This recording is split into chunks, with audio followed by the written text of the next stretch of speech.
Good afternoon. Welcome to the Midday Mull for Tuesday, the 28th of November. With Robert Murray McShane, we reach the end of Peter's first letter today, and I was struck by the greetings right at the end.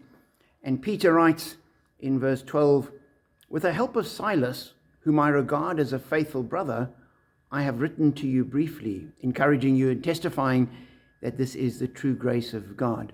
Stand fast in it."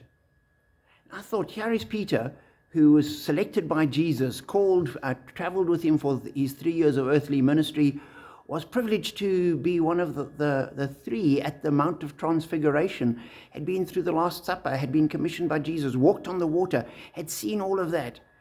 And yet as he writes to the church, he writes with the help of Silas. Commentators aren't exactly sure what the help means, and the two suggestions are the one that Silas was the one that was going to carry the letter to the churches, and the other was that Silas was the amamnusis, the person that would actually do the writing, and so Peter would speak and dictate the letter, and he would write it down. Essentially, what we would have today as a secretary.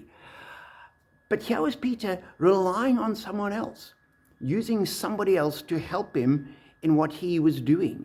He wasn't a one-man band. As we know, no person's an island. You've got all the people around about you. We need to use them. It's what Scripture teaches, that every single person has different gifts. And if people aren't using the gifts, the church will be the poorer.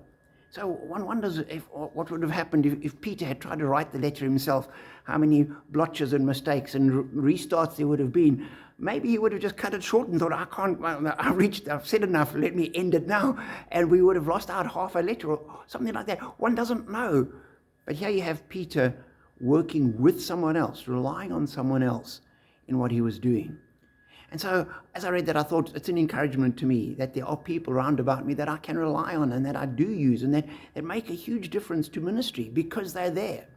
And in our just daily lives, there are people we rely on. We can't do everything ourselves.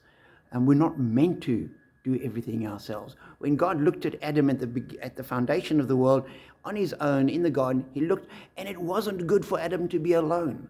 And that's what God said. Therefore, he created Eve, that there could be a relationship.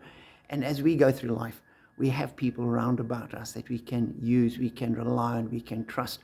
And likewise, we can support other people. We can make a difference in their lives as well. So be encouraged at this complex relationship-based life that we live. And know that as we do that, we're being like Jesus, we're being like Peter, and we are blessed.